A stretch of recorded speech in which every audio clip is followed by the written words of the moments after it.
disability, which makes reading, holding a book, or turning a page difficult or impossible. The content is copyrighted by the respective publishers. For more information, please visit us on the web at nfradioreading.org.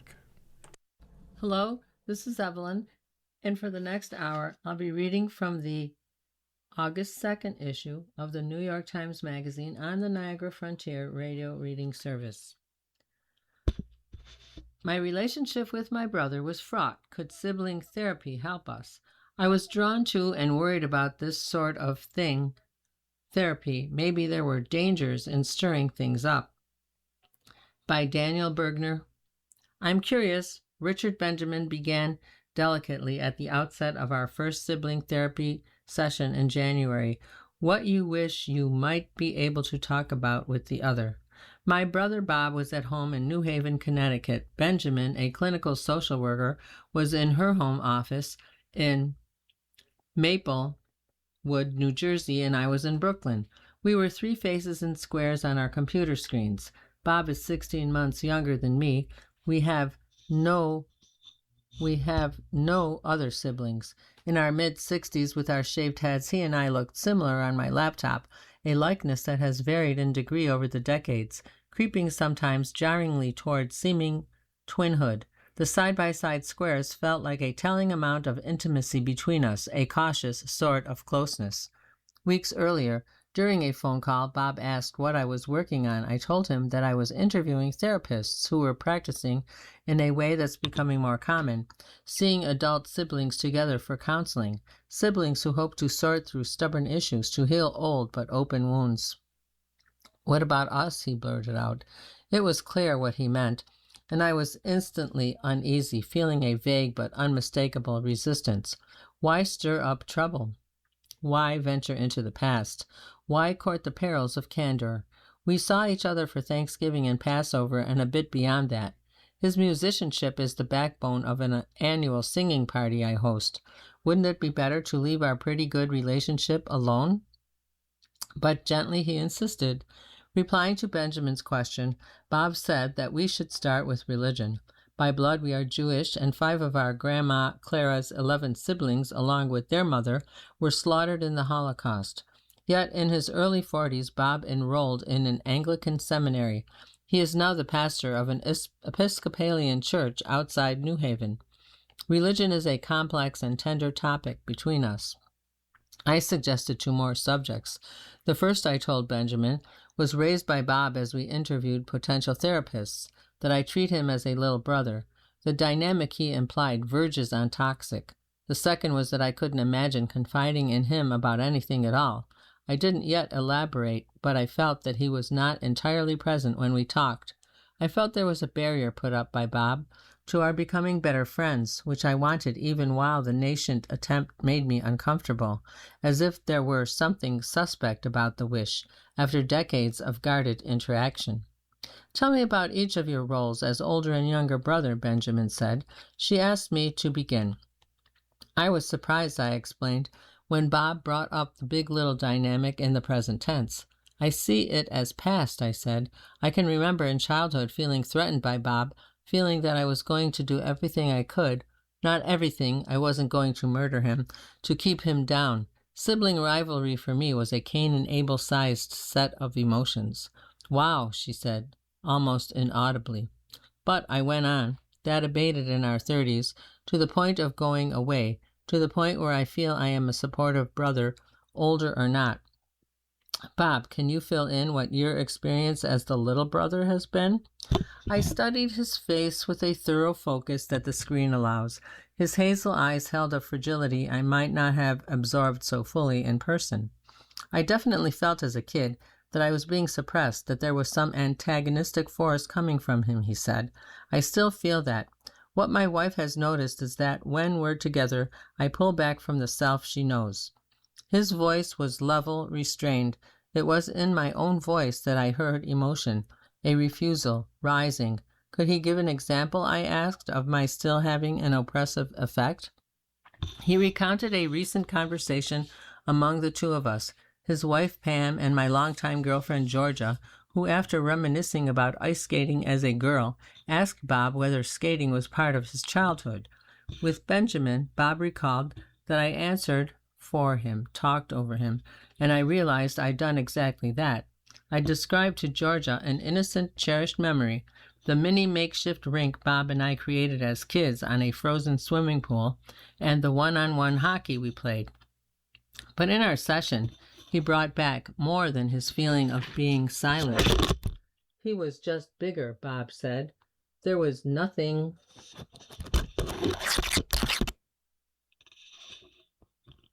I could do on that tiny rink, which was too confining for his greater speed and agility to be of much use. I bullied him. Dan told it like we were having fun, but he recast the story. His memory was utterly different from my own, and as I listened, my mind and body were flooded by the past, by the violence of our games, by my keen awareness back then that he was the better athlete regardless of his smaller size, by my knowledge, a few years further on, that he was better looking, by a sense that we were locked in an undefined but dire competition, and that I was always at risk of losing. Yet even while I was more than willing to acknowledge my aggressive impulses toward him, in childhood and on through young adulthood, I recoiled at something that seeped from his words, how much the distant past mattered to him. Hockey games with little wooden crates for goals, played when we were 10 and 11. More than 50 years had gone by. The mattering seemed excessive, and I wished he could be free of it, but I also felt a pull, the unwanted gravity of that past in myself. Each of you, Benjamin said, held what has happened in your relationship. It lives in you internally. You have held each other in your minds, some of which is unknown. We're trying to make the unknown known. Each of you has had an incredible impact on the other. We were there together, she emphasized, from the beginning. When I think about where I am, Bob said, I do wonder what role my relationship with my brother played. During that first session, though, he didn't yet speak of music in any detail. His unreached dreams as a musician hovered near. Close within his virtual frame were some of the instruments he plays. Guitars, mandolin, bass, and downstairs, I knew, was a piano he plays daily with riveting talent. In the sort of withholding of myself, he continued, and how my life got derailed. I experience it in some unclear, subtle way when we're together. That I don't feel this is all of the life I'm meant to have. Taking this in, the part he seemed to be assigning me, I didn't reject his note of blame, not aloud, not to myself, not completely. But I did sense, even more than when we first decided to do this,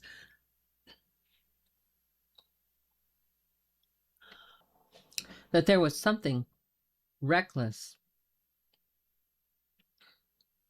about our committing to therapy, that exposing fissures could lead to cracking, could open chasms. Sibling therapy, Matt Lundquist said, is these days in the zeitgeist. Lundquist has been a therapist for 22 years and leads the New York City group practice where Benjamin is a clinician. He told me that in the last 5 or so years, he has seen a marked increase in the number of people requesting this form of counseling. The coronavirus pandemic made virtual sessions widespread, and this has allowed siblings to come together for therapy despite their geographical distances. I talked with more than a half a dozen therapists who work with adult sibling pairs or groups, and all said that the reasons for seeking out such therapy are sometimes merely practical, like how to handle the decline and dysfunction of aging parents, but that often the motive is a pull toward healing and repair, as Lundquist put it. With someone you used to be in the back seat of the station wagon with. It is a pull, he said, sufficient to override all the very good reasons not to do it, like the danger that the sessions will lead to more division. Siblings have long tended to be peripheral or even absent figures in individual therapeutic work and in clinical thinking. This may trace back to Freud, explained Alison Katz, a therapist and psychoanalyst who was a co-chair of a day-long conference in New York for about 200 practitioners in May titled, "O Sibling, Where Art Thou?" Searching the Shadowy Terrain of Sibling Bonds and Horizontal Relationships. Freud and his psychoanalytic descendants were much more interested in the vertical, Katz said, that is, in the repercussions of dynamics between parents and children. She told me that a loyalty to those original vertical concepts continues to hold sway among many therapists, even as Freud has been marginalized by some. Katz spoke too about another kind of loyalty, that of clients to their parents. Only infrequently, she said, do individual clients bring up their siblings, and in this she sensed an avoidance born of fealty to parents, a shielding of them. Children unconsciously protect the family system, she speculated, well into adulthood. Most parents instinctively desire sibling harmony and wish to preserve the belief that they have parented fairly, without favoritism. Unwittingly, grown children guard their parents' illusions. Lundquist and other therapists who work with siblings said they tend to draw from family systems theory, a framework that dates to the 1950s. It diverges from classic psychoanalytic ideas, partly by putting more emphasis on the impact of intricate and broad family patterns than on Freudian theories about dominant inborn drives. With siblings on his screen, Lundquist sometimes visualizes a sheet of paper to one side of their faces on which he sketches out his client's web of family dynamics as it emerges. He spoke of essential yet unmatching memories of truth as forever elusive. Siblings, Benjamin wrote in an email, form their own system that both interacts with the overall nuclear family and operates apart from it. Reading this, I thought about the corners that some siblings carve out, spaces loving or harmful beyond the sightlines of parents. I thought about two sisters I knew who were inseparable as children, constructing a private cosmos, and another pair where the older sister shoved the younger down a flight of stairs. For the therapists I spoke with, childhood sibling relationships often reverberate throughout a lifetime, reenacted covertly or blatantly between the siblings or within either with other interactions. For Lundquist, sibling work has a special place among the range of clients. When siblings reach out hoping to remain in communion with each other or to fend off a deeper rupture, he said, I'm compelled by the fact that they don't have to do this. Without societal disapproval, siblings can drift into what he categorized as de facto estrangement, arising from interest or distrust, from childhood or adult enmity. They might connect just once a year at a family event. With a sibling, you can just not call back, and in terms of cultural repercussions, you can't get away with it. Keeping distance from a brother or a sister is common enough to be a kind of American norm. Research on adult siblings is scant, but in one large 2025 survey, around 1/4 of American adults responded yes to the question, are you estranged from, that is, no longer have a relationship with a sibling? Less than half of these said they would consider reconciling. Dina DiNardo, a psychologist whose practice she estimates includes 8 or 9 sessions with adult siblings each week, compared sibling rivalry with couples work. There can be a resemblance, she remarked, between siblings and couples. One person reaches for closeness in ways that may or may not be appropriate, while the other shuts down. Sometimes they both want connection, but are caught in old reactions. But one obvious and fundamental difference between siblings and couples, she said, is that siblings go back to birth. With siblings, the issues are so deeply embedded. Walk back into your childhood home at 68 years, she added, and suddenly you're 7 again. Same characters, same set, old lines waiting for you. Our nervous system remembers all of it. Those early years are where our core imprints live. You are listening to a reading of articles and features from the August 2nd issue of the New York Times Magazine on the Niagara Frontier Radio Reading Service. In our initial sessions with Benjamin, Bob and I circled around the possibility that I had done harm in ill-defined yet undeniable ways. I alternately accepted and pushed back against this, and then at one point found myself repeating something our grandma Clara said to me about my relationship with Bob decades ago. Her words have haunted me ever since, and I'd never spoken them to anyone. We sat, Clara and I, at the kitchen table in her cramped Brooklyn apartment, not far from Coney Island. I was in my 20s. My visits were brief. Our conversations tended toward platitudes scattered between silences. She communicated through her cooking, knishes, stuffed cabbage, pineapple chicken. But this one evening, when I stood from the table, ready to leave, Clara said suddenly, "You know, Bob has always loved you, but you don't love your brother." Her quiet accusation was jolting. I replied that she was wrong. Too much time has passed for me to remember whether she said anything more. In any case, she didn't need to. Bob was spiraling in those years. He severed himself from the family. For a period, no one knew how to find him. I wasn't completely sorry that he was lost. I was the stable, sane, salary-earning son. I was triumphant. Did I love him? With our grandmother's door shut behind me, I pushed the question away. But starting around that time, coincidentally or not coincidentally at all, I grew fascinated by the sibling stories in the Bible. I was teaching high school English, and I took any opportunity to include those stories in my courses, from Cain's murderous jealousy of Abel to the vindictiveness of Joseph's jealous brothers, who sell Joseph into slavery. Did those episodes offer me a kind of absolution? Did they reassure me that if Clara was right about my lack of love for Bob, if I harbored malign or metaphorically murderous feelings toward him, I fell well within archetypal patterns. I am still drawn to those dark sibling narratives, almost as if I belong within them. At around the time of Clara's accusation, Bob was diagnosed as manic depressive, or bipolar in today's terms, and did 2 stints on locked psychiatric wards. His hospital records say that he was given to flight of ideas and claims of special powers, among them the ability to read people's minds and predict the future. One version of the story, the version that most psychiatrists would probably subscribe to after reading the records, is that he belonged right where he was, hospitalized temporarily, subdued during his first stay by heavy doses of Haldol, an antipsychotic, and told that he would need to take lithium, a mood stabilizer, for the rest of his life. But that is not Bob's version. Grappling with that time, he allows that he was in spiritual crisis, but he rejects the diagnosis, the categorical and permanent aspects of psychiatry's judgment.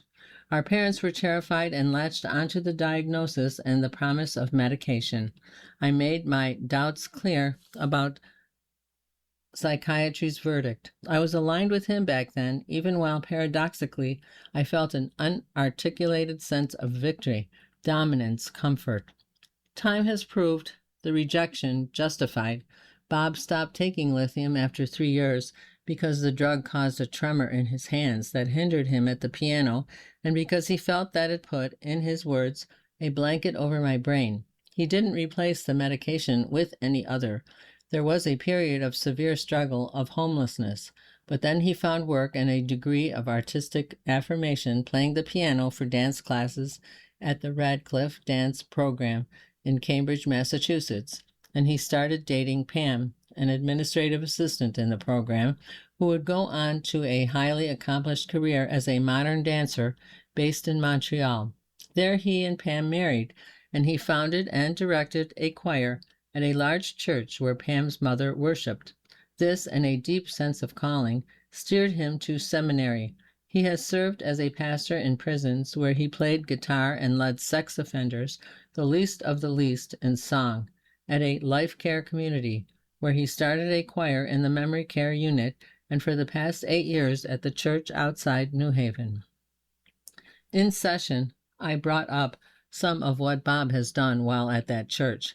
He has opened the church doors on winter nights so homeless people can sleep within the sanctuary's warmth. Collaborating with gun buyback programs in the area, he has helped a retired bishop set up a small forge and anvil in front of police stations and molded turned-in weapons into gardening tools. On a locked psychiatric ward for young people around the age he was when he was locked up, I have watched him play pop hits and overcoming their mistrust and the dulling side effects of their medications, stir the patients to sing with him. But for him, the experience of being held behind a heavy, bolted steel door, of being given an unequivocal psychiatric label, of being forced to surrender agency, has never completely faded. It was too overwhelming to be sloughed off. It remains with him like a branding, and it is bound up with something he voiced in our early sessions, the feeling of not accomplishing myself. This was more than a note of regret. The phrase tunneled to the core. The artistic dreams he'd harbored since he was young as a musician, also as a singer and dancer, plagued him, because he said he never fully tried to make them real. I understood some of this before we began our therapy, but his phrase, not accomplishing myself, expressed something even stronger and more painful than I'd known. And then there was the subject of blame. I've written about Bob before in my book about psychiatry, The Mind and the Moon, and in our many conversations for that book, he focused on how our parents persuaded him to commit himself to the first of the 2 psych wards he spent time on. He remembered that our mother panicked about the possibility of suicide that comes with bipolar disorder, told him when he tried to leave the ward after one night, all that talk about being a musician, a singer, a dancer, that is a sign of your illness. If you leave here now, we'll have to scrape you off the sidewalk. When he recalled that period of his life, though he was understanding about our parents' terror, our mother and father were overpowering and undermining forces. But in our sessions, he focused on the role of our relationship in undercutting his confidence and ambition. Not that I was as important as our parents, but that there still was something corrosive between us. I replied that, on the one hand, I'd been his ally during his hardest time, but on the other hand, I said, I was flashing back to something I did more than once, with our parents out of the house, when we were in our teens. I whipped his bedroom door with a belt, denting the wood over and over with the buckle. Our family had moved not long before from New York City to an isolated corner of Seattle, and I felt alone, trapped, and it was all too easy to take out my feelings, to assert control upon him, imprisoning him in his room. And then I brought up the long-buried accusation our grandmother made when we were in our 20s. I felt I was serving a compact to be honest. Being in therapy seemed to obligate this moment of confession, or maybe it didn't obligate this, only lent me the chance to purge myself of a memory I scarcely considered the hurt my words might cause. I want to know what you're feeling, Benjamin said to Bob. He didn't speak. Many seconds went by. I waited, something bleak. Well, he said, his tone bordering on upbeat, I'm feeling delighted that we're having this conversation. If our grandmother's perception was even partly true, Bob went on, he must have been aware of my dearth of love and support. He spoke of it as an added factor beyond our parents maneuvering him onto a locked ward, where he was expected to capitulate to his diagnosis, to relinquish himself. Our grandmother's words offered another layer in his understanding of himself back then. His voice held notes of release, as if this additional stark knowledge of the forces arrayed against him as a young man could somehow liberate him to finally fulfill his musical dreams. I was glad to hear this intimation of freedom, but I winced inwardly. I had my doubts that a better sense of such old personal history could lead him forward. Though I muzzled my thoughts, his belief in this struck me as misguided, a weakness, a hint of bottomless fragility, even as I rebuked myself for this reaction. I also felt shut out by what seemed his consuming obsession with redressing the past. As our sessions progressed, I said I was worried that Bob's unrelenting ambition put an obstacle between us, that his desire at age 64 to redeem the past by proving himself at last as an artist created a kind of wall around him. Writing this sentence now, I wonder if my saying this was an unconscious and insidious effort to subvert him, a resurfacing of primal rivalrous emotions that I wish were gone. Why should it concern me that he is driven to do more artistically and at a higher level than he does now, more than lead a band that plays at his church services, more than play sometimes for classes at a modern dance company in New York? But Bob's answer was an acknowledgment. I have lots of relationships with parishioners and colleagues, he said to Benjamin. But really, if I'm 100% honest, other than that, except for Pam, he veered into mentioning the two deep bonds he'd made over the decades. One of these friends had died, and he'd lost touch with the other. I come home and I start practicing the piano or doing singing exercises. On Saturday, I do the same. Pam and I might go for a bike ride, and then I write my sermon or practice the piano. It doesn't even come near the top of my priority list that I should have coffee with somebody or have a beer with somebody. Or call my brother, Benjamin said, or call my brother. Daniel can't compete with this ambition, but, Benjamin asked, is there room to let him in? Would there be room for sharing and being together if the ambition takes a pause for 30 minutes? I added that if I shared something vulnerable with Bob, the feeling would be of my words having to push through, to permeate something that encases him, because his yearning to right the past cuts him off and means that he's not exactly with me. There's a self-issue, Bob agreed, like I'm not fully myself yet, so I can't commit myself to a relationship with you. I don't feel I'm done creating who I am, so it's only a partial relationship.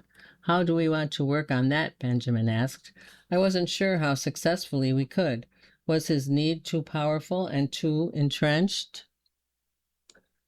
Bob and I had agreed to talk once each week between sessions, a way to broach things that our hours with Benjamin didn't lend enough time for, and during one of these conversations I asked about the scope of his musical ambitions.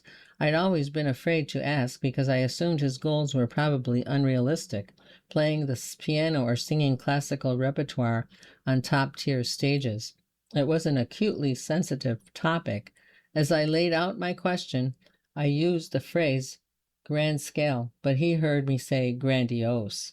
The word resonated loudly with psychiatry's and our parents' past judgment of his psyche. Later, we talked through his pain over what he'd misheard, and I apologized for using the word grand at all.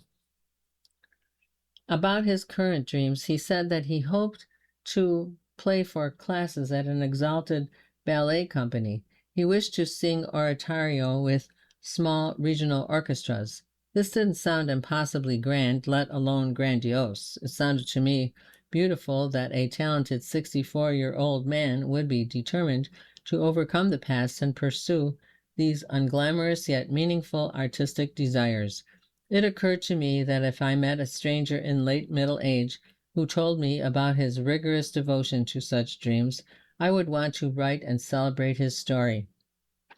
This fleeting transposition of my brother into an imaginary stranger loosened the hold of an old narrative. The new version of the truth was lustrous, and in its moderation and humility seemed to make my brother more reachable. You are listening to a reading of articles and features from the August 2nd issue of the New York Times Magazine on the Niagara Frontier radio reading service. History, our own and well beyond, loomed heavily whenever we turned to our family's Judaism and Bob's Christianity. The subject was raised by us by Benjamin repeatedly throughout our sessions. How do you talk about religion together? She asked. We delved in, danced away, delved again, dodged again. What are the roadblocks to talking about it? The topic was dangerous and inescapable. Before Bob went to seminary, in addition to leading that choir in Montreal, he sang solos in a synagogue 3 blocks from the church. His music led to competing opportunities. One was to be trained as an Anglican priest. The other was to be trained as a cantor. The teachings of Jesus, the church music, and above all, an ineffable beckoning drew him in the direction of Christianity. As he made his choice, he visited me and asked if I would be all right with it. I was moved by the sense of calling he expressed. I didn't want to stand in the way of it, only afterward did it sink in. His direction felt like a turning away, a betrayal, even a denial of our family's past. This feeling persists side by side with my admiration for all he has done as a pastor. A roadblock is that I don't feel that my decision to become a follower of Jesus, Bob said, responding to Benjamin's question, in any way mitigates my Jewishness. I realize that's not a very common perspective, and I guess I feel like if we had a conversation about that, it might be contentious, and I just don't feel like dealing with it. He touched on the reasons behind his choice. If the house of worship is the principal place I do my music, then in a profound way, if you're not singing Palestrina and Mozart, you're missing out on some of the most beautiful music ever. And if you're married to a synagogue, you are never going to talk about Jesus in the context of worship, and to me that's life and death. What is this bringing up in you? Benjamin asked me. A lot. A feeling, she said, pushing for emotion more than thought as we entered this daunting terrain. My body began to tighten, my voice to climb. The teachings of Jesus, I said, hold a love, a kindness that's there in the Jewish Bible, but not nearly as plainly, poetically, explicitly. Yet I went on, whenever I think about why I wouldn't commit myself all the way to these beautiful preachings, to this amazing man, and say he was sent by God, the answer is no, no, and no.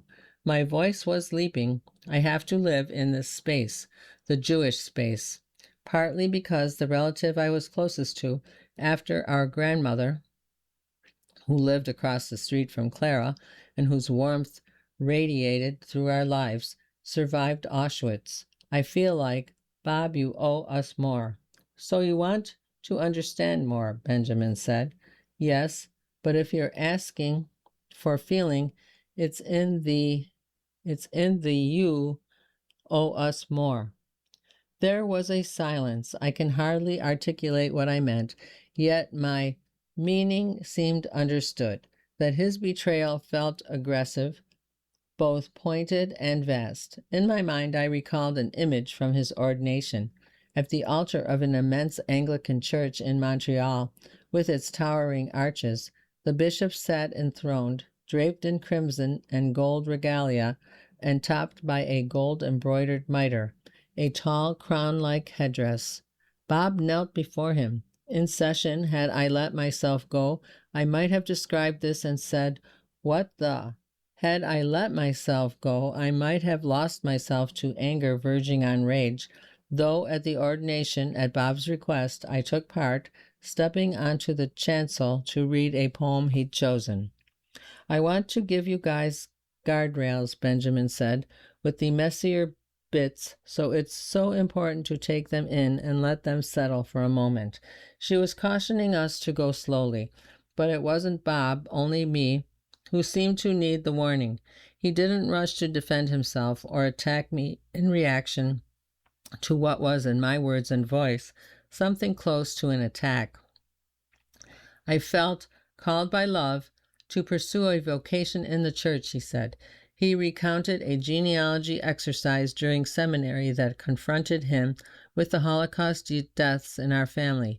I managed, even after I made the genealogy tree with all the black marks on it, I managed to put that aside. Though he was troubled, he had decided, he told us, I'm not going to think about it. But he said that even before our sessions began, he had been reading about the history of Christian atrocities against Jews. It's almost unfathomable, he said, how the church latched onto, almost as a reason for being, that everything would be great if we just got rid of the Jews. He brought up the prayer of Saint Chrysostom, which is often a part of Anglican services. It's a lovely prayer, but St. Chrysostom was a wild hater of Judaism, and then there's Martin Luther and his crazy hatred of Jews, and Christian communities exist without any reflection on this. It turned out that he'd been meeting with an Episcopalian spiritual advisor within his diocese, and that she had urged him to dwell on the meaning of his Jewish background. He talked about wrestling with the question of, what is my role as a Jewish person within the church? I'm finally admitting to myself how complicated this really is for me personally. Is Daniel impacting this for you? Benjamin asked. Yes, he spoke to me. Dan, I'm sure your Passover Seders are an influence. He mentioned a close friend of my son's, a rabbi, who has joined our Seders, and my daughter, who went to rabbinical school for a year and then worked with an organization that draws young Jews into Shabbat dinners across the country. And you're keeping the memory of our family alive in your heart, but also in the photographs in your home. He meant the framed pictures from a remote place, from a time before the Holocaust, of Clara, her siblings, her parents, on my shelves. I'm a child of these people. There's no pinnacle, no mountaintop experience, Danielle Magaldi, a psychologist I talked with, said about adult sibling therapy. Progress is likely to be modest rather than revelatory. As DiNardo put it, how do I learn to accept that the kind of relationship I want won't be the relationship I get? Yet for Bob and me, as we neared what we decided would be our last session, our 7th, the progress sometimes felt more than modest. The burden of the past seemed to be lifting. Barriers seemed to be dissolving. There was more than a hint of liberation, of promise between us, a pledge to talk twice a month, to visit each other more often, to find out where more time together might take us. For our final session, Bob suggested that we meet in person at Benjamin's Manhattan office. We set a date when he was coming into the city anyway to audition as a pianist for classes at a renowned ballet company. We had plenty still to discuss, to work through. Bob raised a recent moment when he'd sensed my reluctance about his joining Georgia and me at a dinner with 2 of our friends. He connected this to a much more painful episode from almost 40 years ago.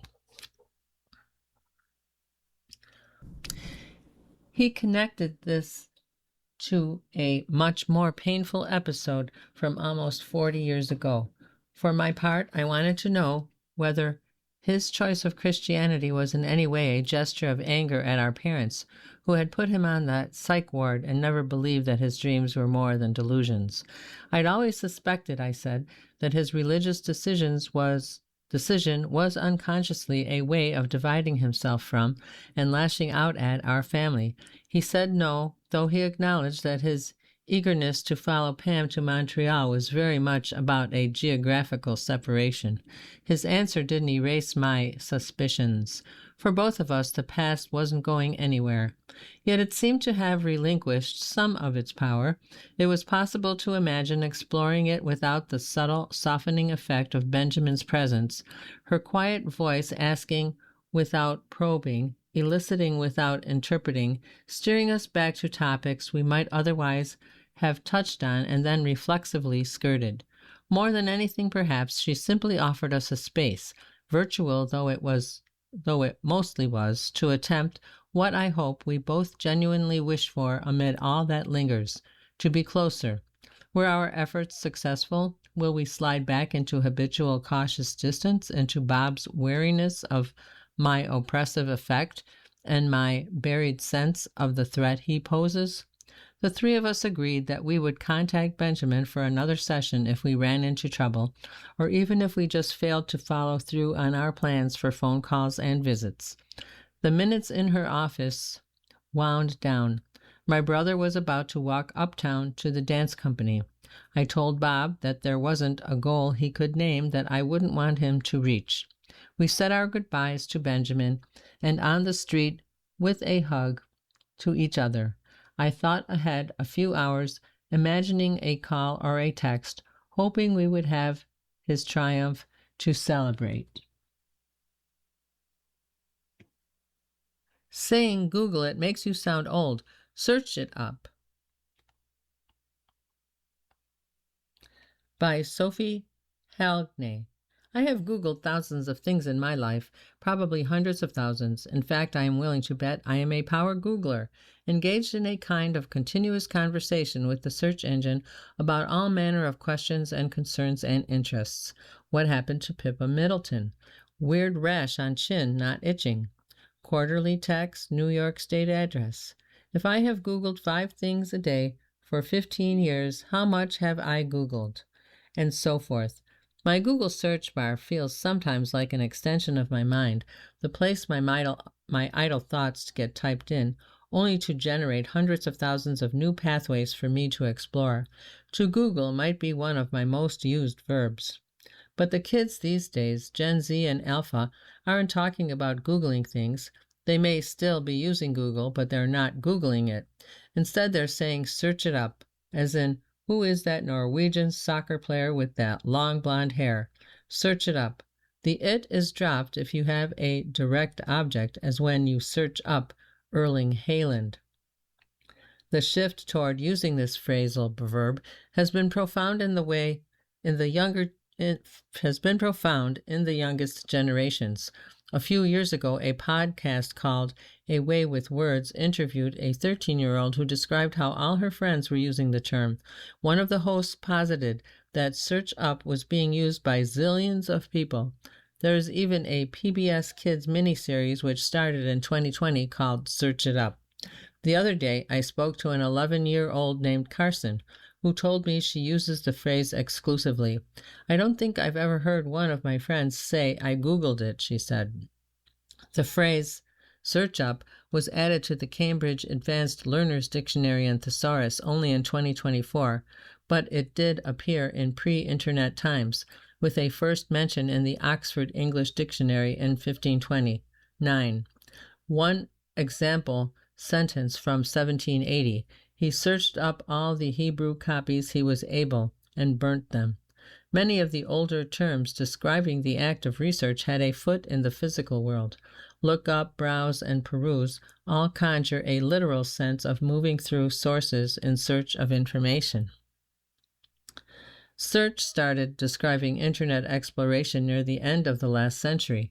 The word had moved from signifying literal seeking and finding to something more abstract. Whatever happens when we put words into an interface that, after launching automated web crawlers, spits out a page of results in a fraction of a second. Search, in the old sense of the word, has little to do with a process like this. It's no wonder we sought out a new term for it. So we came to Googling, which Merriam-Webster and the Oxford English Dictionary added to their pages as a verb in 2006. It had already been named the most useful word of the year by the American Dialect Society in 2002, in a year-end collection that also included weapons of mass destruction and blog.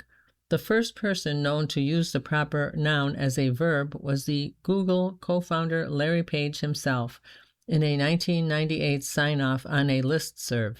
Have fun and keep Googling.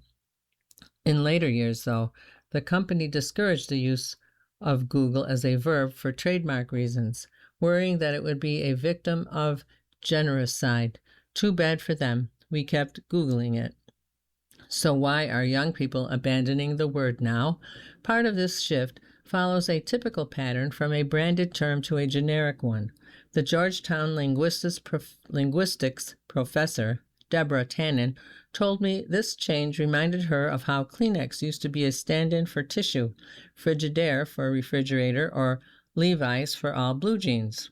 Over time, either because competitors unseated these innovators or because the novelty wore off, people switched back to the common words. It strikes me that at the time when we started saying Google it, Google was it. Tannen said, other search engines, like Ask Jeeves, became the butts of jokes. And in the age of Claude and Chat GPT, the old school search engine is both less novel and less impressive. Carson, the 11-year-old, is part of a generation for whom Google is just a fact of life. When the adults were kids, they didn't really have Google, she told me, but now that we're kids, it's more normal. Even if young people like her choose to type their question into Google, they would be much more likely to read the Gemini summaries that Google's own large language model spits out than to sift through the list of linked results. This shift has affected web traffic globally and has turned search into an action that is less and less about browsing and weighing different options from a compendium of human knowledge indexed for our own use. Today, searching it up via LLM seems more like speaking with an oracle. Another new phrase, Ask Chat GPT, emphasizing this weird deference to this non-human entity. We're not searching at all, but asking. Whereas Google produced a mountain of possible answers, when you type a query into an LLM, you just get a single cohesive answer, a pastiche of all the results it has already trawled and compressed into a smooth-voiced mashup.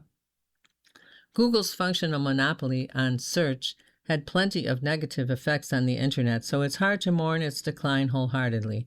But as a mode of looking things up, I love Googling. It feels like wandering in an infinite library. Searching something up with a chatbot leads immediately to a conclusion. The journey happens without you, and the answer simply arrives. The search is over almost as soon as it began. You are listening to a reading of articles and features from the August 2nd issue of the NYT Magazine on the Niagara Frontier Radio Reading Service. Rocket explosions used to be tragic. Now they're punchlines. Online videos of failed launches have become occasions to mock billionaires. By Chris L. Melda. In the first season finale of the HBO series Succession, Roman Roy, the youngest son of a right-wing media mogul, ducks into a bathroom to watch a satellite launch on his phone. His father has put him in charge of the launch, not because he has any particular expertise, but in order to subtly manipulate interpersonal family dynamics. Roman has ignored technical concerns and insisted that the rocket go up on the day of his sister's wedding. The stream buffers for a minute, and then the rocket appears. A cloud of smoke gathers as the thrusters engage. Then, just like that, the screen shows only flames. Roman gulps and puts his phone back in his suit jacket. He washes his hands and goes back into the wedding reception, ready to pretend that nothing happened. About a month ago, when I revisited the scene on YouTube, the top 4 comments read, "Here after Blue Origin exploded on launch. Bezos RN. I come back here after another billionaire's rocket explodes." On May 28th, a New Glenn rocket, a creator of Jeff Bezos' company Blue Origin, meant to eventually carry a moon lander on future NASA Artemis missions, exploded during a test. The visuals were almost identical to Roman Roy's impotent effort. The smoke, the series of miniature fireballs appearing before the big one, spreads outward and consumes everything. Before long, the video was everywhere online, alongside not messages of disappointment or concern, but jokes and captions conveying disgust. "This is one of the greatest explosions I've ever seen," one user wrote. Michael Bay is somewhere saying, "Damn, not bad." Many people posted photos or GIFs of Roman's face, but one poster summed the prevailing feeling succinctly: "How have we gotten worse at this? LMAO." Space may still mostly be unsullied by the human touch, but the quest to get there seems increasingly VIP and increasingly ripe as a metaphor for class analysis from the online commentariat. The American efforts are captioned not by anonymous scientists, but by 2 of the richest men on the planet. Their dominance has gained steam since the mid-aughts, when the government first invested in a startup called SpaceX, which then tried to send a rocket into orbit 3 times and failed on each attempt.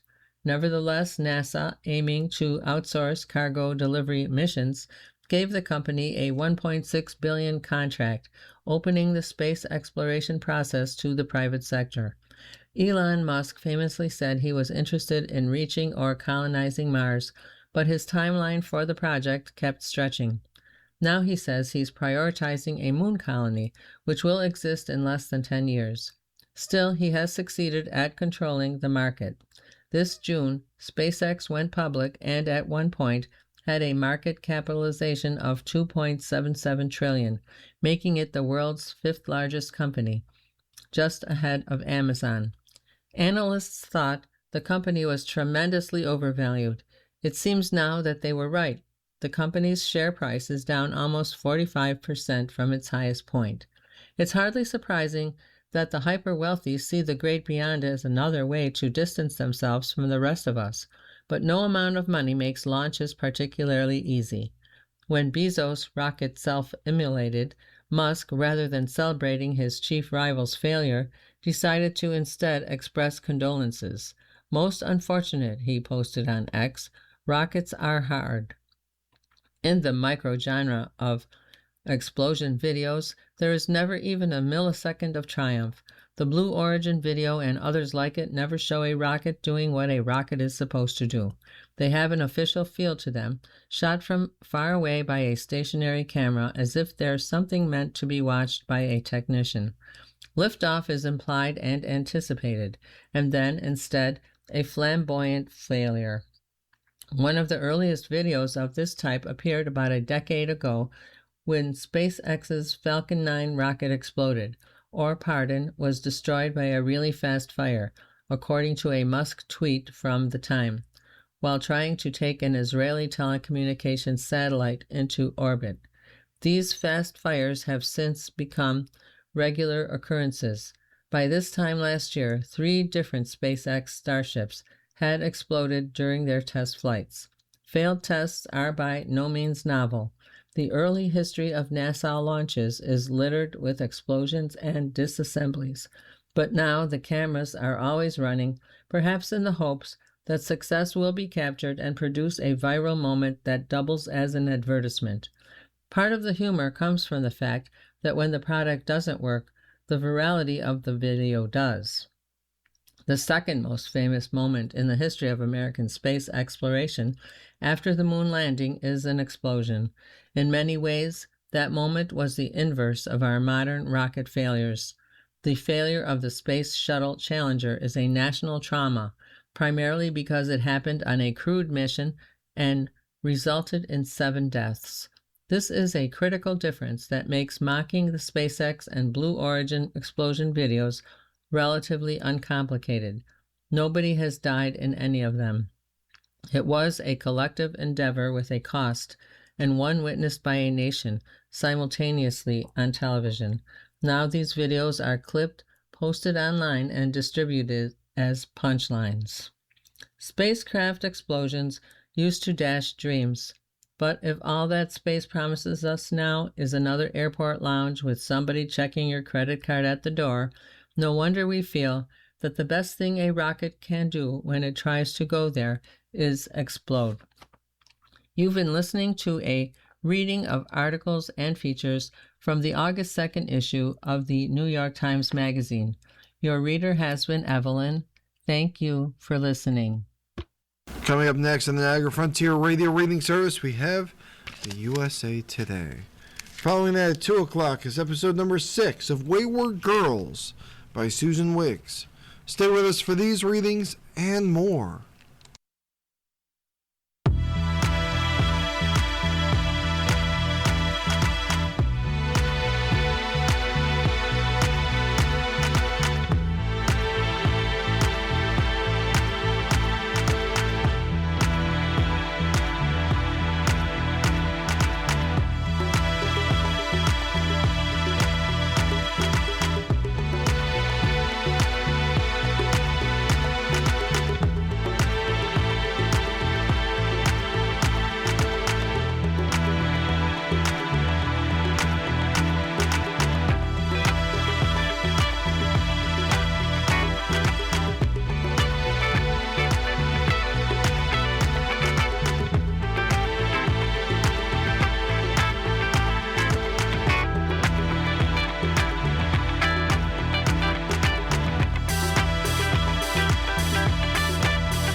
You're listening to the Niagara Frontier Radio Reading Service.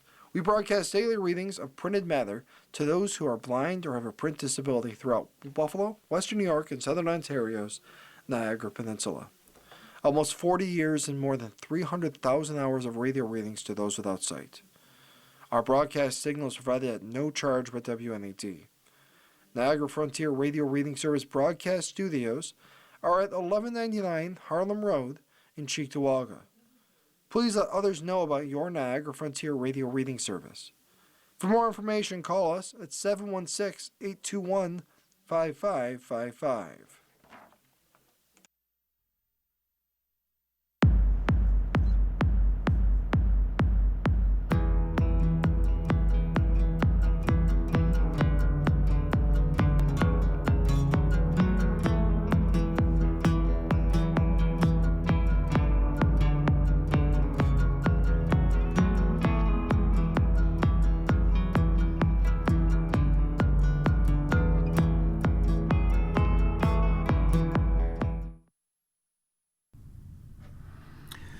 Good day. The following